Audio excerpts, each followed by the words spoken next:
breaking news right now with new numbers from the surge of migrants at the southern border for the month of June. This Fox News drone video shows between 400 and 500 migrants, predominantly from Venezuela and Cuba, crossing into Eagle Pass, Texas on Wednesday.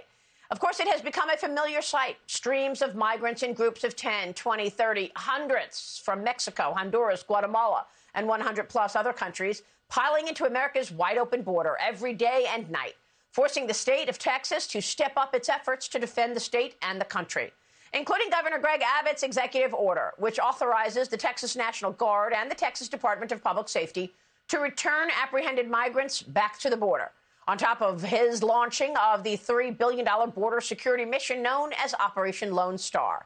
The impact of this wide-open border, from human trafficking to death and illicit drug trafficking, has sparked a number of Texas counties to declare this literally an invasion of America. Governor Greg Abbott joins me right now. Governor, it's good to see you this morning. Thank you so much for being here. My pleasure. Thank you, Maria. Is this an invasion?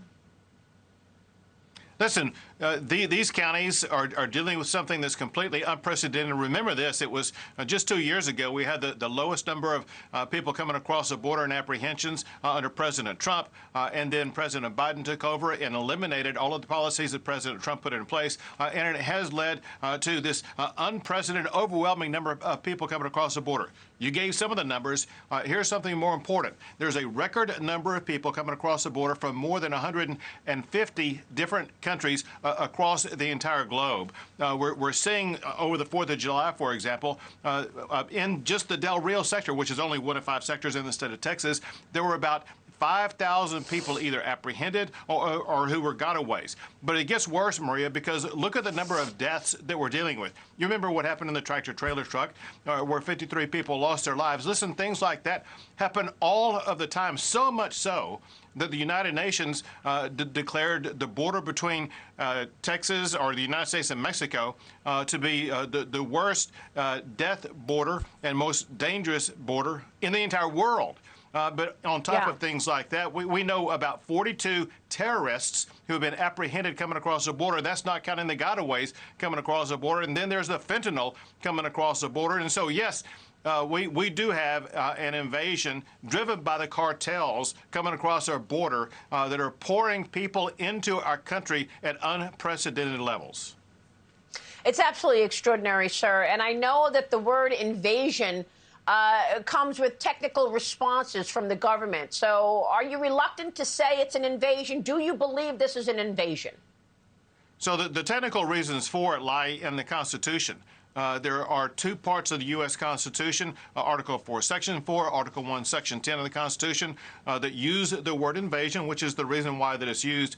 In that executive order that you said that I issued this past week, I referenced both of those, plus I referenced a provision of the Texas Constitution that also uses the word invasion. The purpose of using those words is it triggers certain additional ways and strategies that states can use their powers to try to protect against actions such as this that are driven by the cartels. Okay, I understand. We have put up on the screen ways that you and your team in Texas are defending the southern border, sir. Everything from obviously your Lone Star plan, the Operation Lone Star, to allocating resources, deploying thousands of National Guard soldiers, signing new laws, cracking down on human trafficking, and, as you say, the fentanyl as well. How do you expect the Supreme Court's ruling that Biden can end the Remain in Mexico ruling to impact border traffic? And what about Title 42? Do you think that's next after a federal judge pretty much put a temporary pause on it back in May? So this is going to be a total disaster. First, it was Texas leading the way in getting court decisions to keep the Remain in Mexico policy and keep the Title 42 policy in place. Obviously, as you point out, the Supreme Court has stricken down the Remain in Mexico policy. Let me just give you the numbers that were provided by the Biden administration. They predicted that after the elimination of these policies, we should have about 18,000 people coming across the border illegally per day. Extrapolate that for an annual basis, and you're going to have more than 6 million people coming across the border a year. To put this in context, the largest city in the state of Texas is Houston. We will have about 1 Houston coming across the border in Texas every year. It took more than 100 years to create Houston. Now we will be adding a Houston every year. This is outrageous. Wow. And there's a reason why Americans are so angry about the Biden administration's approach to the border. Yeah, and we see the implications every day. There was a report on Fox News last week about specific crimes committed by illegal migrants and so-called gotaways. I'm told that there is at least 500,000 gotaways, and these are the gotaways that we know of that were seen on surveillance camera getting into the country. Is there anything more you can do about this, Governor? We put a list of all of the efforts that you have been making, but there are still people who say we need the governor of Texas to do more. What more can you do about it? So let's go through and I haven't been able to see what you put up on the screen, but let's go through the things that we're doing. So we have a category called turnbacks, and we've turned back tens of thousands of migrants who try to get across the border, and we denied them even coming across the border. Once they cross the border, we now have two options. One is to arrest them, and we've made tens of thousands of arrests for people and put them in jail. And now we have this new tool where we are now returning them to the border. All of these are completely unprecedented. No state in the history of the United States of America has ever done this. And Maria, of course, that's on top of doing things like Texas being the only state in American history to build our own border wall. Texas being the only state in history where we have laid down mile after mile after mile of razor wire as barrier to prevent people from coming in. So Texas is using every tool and strategy that we can. It is time now for Congress to step up under Article 1, Section 8 of the United States Constitution. Congress has the direct authority to call for an invasion and to do something about securing our border. It's time now for Congress to stop talking about it and step up and do something about it. All right, I want to get your take on this investigation into Texas's border security mission. But first, what is your reaction to the president of Mexico, Lopez Obrador, endorsing your Democrat opponent, Beto O'Rourke, in the governor's race this November? Obviously, this is Joe Biden's pick. Now you've got the president of Mexico endorsing Beto O'Rourke. There's a reason for it, and that is all of these illegal immigrants coming from Mexico into Texas, they are allowed into Mexico by President Lopez Obrador. And they're coming from countries across the entire world. For one, President Lopez Obrador, he could keep them out of Mexico if he wanted to, but he does not want to. He wants to funnel them into the state of Texas. Maria, can you imagine anything worse in the United States of America than having Lopez Obrador working with Joe Biden, working with Beto O'Rourke, those three with the open border policies? My fellow Americans, it would be a disaster, a crushing disaster from which we may never recover if Beto O'Rourke were working hand in hand with Joe Biden and the president of Mexico on open border policies in the state of Texas. It would destroy our country. Meanwhile, instead of going to the border and dealing with these issues, President Biden's DOJ is investigating your state and Operation Lone Star. They're talking about potential civil rights violations in that they received indications that Texas DPS is targeting certain individuals for arrest on the basis of race and national origin. Governor, what is your response? Maria, you know I'm a former Texas Supreme Court justice as well as a former Texas Attorney General.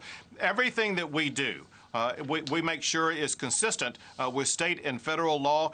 This is nothing more than a political attack by the Biden administration because Biden administration does not want us to try to stop his open border policies. And so we are frustrating the Biden administration's open border policies, and they're using any tool and strategy they can to try to tamp down Texas's efforts to enforce the immigration laws and to secure our border. Yeah, and yet he won't visit the border, but he will visit Saudi Arabia in the upcoming week. He's trying to get the Saudis to put more oil on the market, even though Texas is oil and gas rich. Tell us about Texas's potential to produce enough oil to reduce pain at the pump and eliminate the need to go hand in hand in Saudi Arabia. I mean, it's so embarrassing and so two-faced by the Biden administration, going off to Saudi Arabia, begging for them to produce more oil when we have the oil right here in the state of Texas. Texas is one of the, if not the most prolific producer of oil in the entire world. And all we need is the permits from the Biden administration, the authorization to build more refineries. We could be producing the gasoline that would lower price at the pump if the Biden administration would unleash the American oil and gas ingenuity, and we could produce all the oil that we need. And get this, as you probably know, President Biden took oil from the federal strategic oil reserves and shipped it to other countries across the globe, as opposed to keeping it into the United States and refining it here and turning it into gasoline. Biden is one of the reasons why we have such high gasoline prices.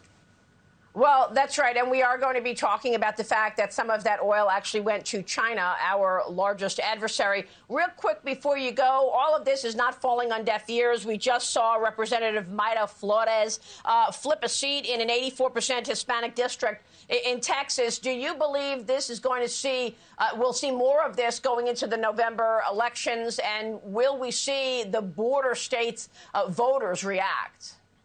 This will be a massive Right. This is going to be a massive red wave along the border. The border counties and the border districts have historically always been Democrat. The one that Mayra Flores won was always held by a Democrat, is now held by a Republican. We will see other Republican victories along the border. I will do extraordinarily well on the border, and it's because so many people on the border are so angry about the Biden administration's approach to the open border policies, and they're going to be voting against the Biden administration, voting for Republicans who they know it's going to be the Republicans who are stepping up securing our border.